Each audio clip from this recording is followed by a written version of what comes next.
para o sujeito conseguir enxergar esta coisa proteica, essa entidade proteica que está onipresente, e conseguir captar algo da forma dela, você precisa de muitos anos de estudo. E precisa de um talento específico para isso. Que é, por exemplo, é o talento da história cultural, na verdade, é o talento da história das ideias, por assim dizer. Quantos camaradas preparados sobre isso existem na esfera federal? Eu digo, só há pessoas mais ou menos preparadas para isso entre os meus alunos. Nas faculdades de Economia e Ciência Social não tem, no Exército não tem, na Aeronáutica não tem, na Marinha não tem, na Igreja Católica não tem, nas igrejas protestantes não tem. Ou seja, e os poucos alunos que eu consegui preparar para isso não estão atuando na política. Né? Você veja, aqueles que ficaram no alto funcionalismo público federal, será que eles estão tendo tempo de estudar essas coisas? Por isso que eu disse para saírem, por isso que eu aconselhei, olha, isso é prematuro para vocês ocuparem postos no governo federal. Vocês têm que continuar se preparando e formar uma intelectualidade possante. Né? E pedir que fossem para casa. Os mais inteligentes foram. E eles hoje entendem o que eu fiz. Agora, a mídia pega só aqueles que ficaram lá dentro e acha que eu os estou instruindo toda semana. Fala, mas escuta, você acha que eu sou sádico o suficiente para pegar um aluno ou ex-aluno meu que está no alto cargo federal e ficar incomodando o cara com as minhas ideias toda semana? Você acha que eu sou capaz de fazer um treco desse? Não, eu deixo o cara em paz, porra. Eu rezo para que ele tenha sucesso, para que não faça besteira nenhuma, mas eu não sei o que ele está fazendo. Se você pegar os alunos meus que tem lá, o Carlos Nadalim, né? o Felipe Martins, né? ou outros, eu não sei o que eles estão fazendo, porra. Você acha que eu tenho tempo, força física e capacidade para acompanhar todos os detalhes dentro de cada ministério? Vocês estão loucos, é? E para criar assim, a milícia organizada, vocês acham que dá para fazer isso, é? Se eu fizesse isso, eu não poderia fazer mais nada na vida. Teria que dedicar a isso todo o meu tempo. Você imagina quantas vezes eu precisaria ter conversado com cada um deles para saber o que ele está fazendo lá dentro. Pergunta para o Felipe Martins. Quanto tempo você conversou com o Olavo no último ano? Conversou meia hora? Não, nem meia hora. Pergunta para o Carlos Nadalim. O Carlos Nadalim nem 10 minutos. Então, gente, essa história toda do Grupo Olavista, isso é minha invencionice porca, da mídia mais porca, feita por jornalistas mais analfabetos e estúpidos do mundo. E endossada por esta vagabunda dessa Regina Duarte. Mulher, tem que... Eu dei a recomendação. Ela disse que eu estou tentando tirar o emprego dela, quando na verdade eu dei o emprego para ela, porra. Porque o presidente Bolsonaro perguntou a mim se ela era pessoa de confiança. Eu respondi, sim, presidente, parece uma pessoa muito boa. Porque eu conheci ela de outra época, eu não sabia as últimas realizações dela. Se eu soubesse, teria dito, não aceite nem como faxineira. Essa mulher é perigosa não porque é comunista, mas porque é estúpida, burra e facilmente manipulável. Qualquer desses caras mais espertos da esquerda, qualquer Zé Dirceu, faz ela de trouxa. Ela vai trabalhar para os caras sem nem perceber. Por quê? O que ela acha que é o comunismo, né? Ela tem ideia do tamanho da coisa? Não, não tem. Ela não tem. Os caras estão todos dando palpite sobre isso. Não tem. Eu fiz aquela lista no artigo Estudar Antes de Falar, porque eu segui aquela lista, porra. Eu pus ali o que você precisaria estudar. Não é só estudar, não é ler. Você tem que ler, meditar, absorver, perguntar, observar. Tá certo? E tentar entender a realidade por trás daquilo. Não só o livro que você está lendo, meu Deus do céu.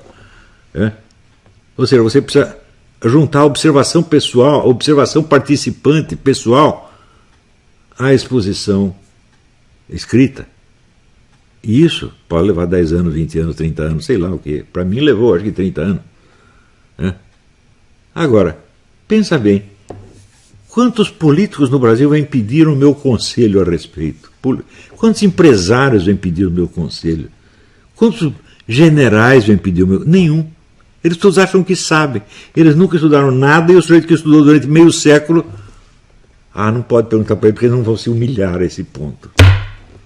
Quer dizer, a vaidade É o único critério da ação dessa gente. Né? Eu estava falando com um amigo meu, ele disse, e conversa com essa gente é conversa daqueles meninos punheteiros de 11 anos de idade, porra. E é mesmo. Eles não passam desse nível. Não há pessoas qualificadas. Veja, o primeiro sinal de que um sujeito está qualificado para lidar com isso é ele pedir a opinião de quem estudou mais do que ele. Quem estudou mais esse assunto do que eu? Mas nem os comunistas, porra. Então, se o sujeito está qualificado, o primeiro sinal, eu vou lá perguntar para o homem que estudou essa coisa durante meio século. Nunca vieram perguntar nada. Eles já têm suas opiniões prontas, eles são todos que nem o Cílio Bocaneira.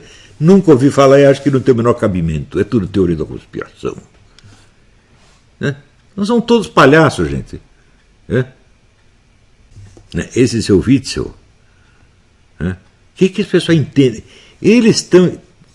Veja, precisamos negociar com a China, precisamos vender frangos para a China. Você é capaz de entender a imensidão do esquema estratégico chinês? Russo-chinês? Não, você não sabe sequer a história da coisa, porra! Como é que você vai entender?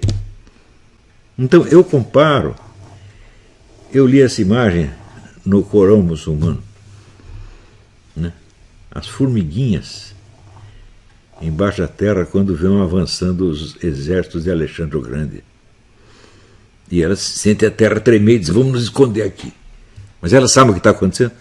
Então, a visão que esses generais, empresários e políticos têm do mundo, da atuação russo-chinesa no mundo, é a visão que as formiguinhas tinham do exército de Alexandre o Grande. Gente. Agora, eu não sou uma formiguinha. Eu já saí, eu já olhei a coisa de cima. Né? Eu não tenho força para lidar com isso, mas eu sei o que está acontecendo. Eles vêm perguntar para mim, não, eles têm que se fazer de importante. Tudo que nem esse João César de Castro Rocha, está entendendo?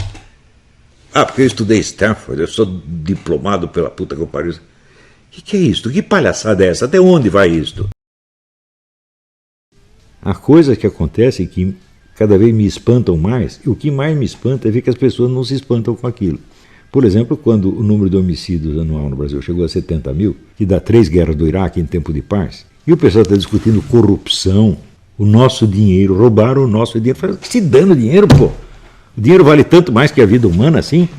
Daí agora fizeram lá um acordo com a China, com a Huawei, que é a empresa que já foi expulsa dos Estados Unidos e da Polônia, empresa criminosa, empresa ligada ao serviço de inteligência chinês, e vão entregar as identidades de todos os brasileiros para a Huawei, ou seja, para o serviço secreto chinês. O serviço secreto chinês vai ter controle total do que se passa no Brasil.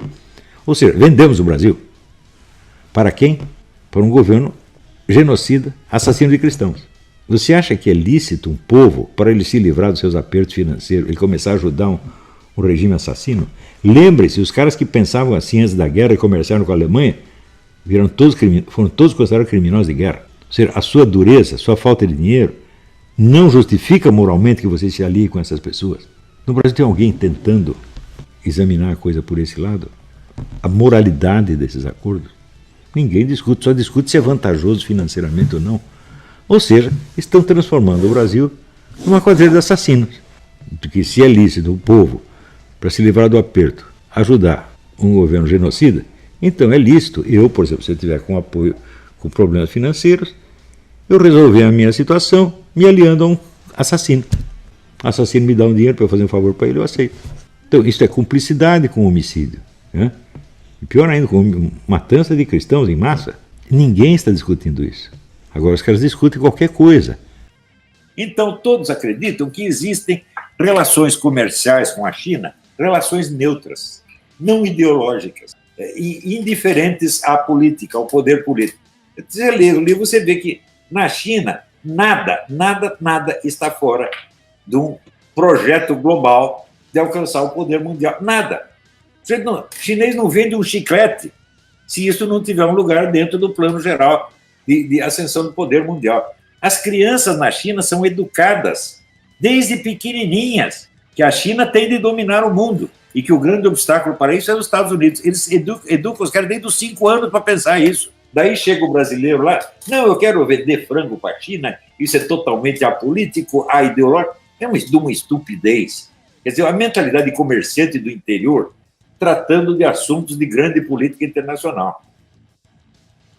Uma vez instaurado o regime comunista no Brasil, no que seria prejudicial a vida dos brasileiros mais humildes? Como viveríamos? Iguais aos cubanos e chineses, além da falta de direito, viveríamos como um curral de mão de obra barata e explorada pelos mais poderosos? Mas é exatamente. Por que você acha, inclusive, que esses filhos das putas desses capitalistas americanos investem na China? Porque lá o trabalhador ganha $30 por mês e se fizer greve, é demitido ou preso. Não tem greve, não tem sindicato, não tem encheção de saco, é a mão de obra mais barata do mundo. Você chega na indústria metalúrgica, estão os caras trabalhando de pé no chão, você tá entendendo? Se voa fagulha, pau no cu dele, tá entendendo?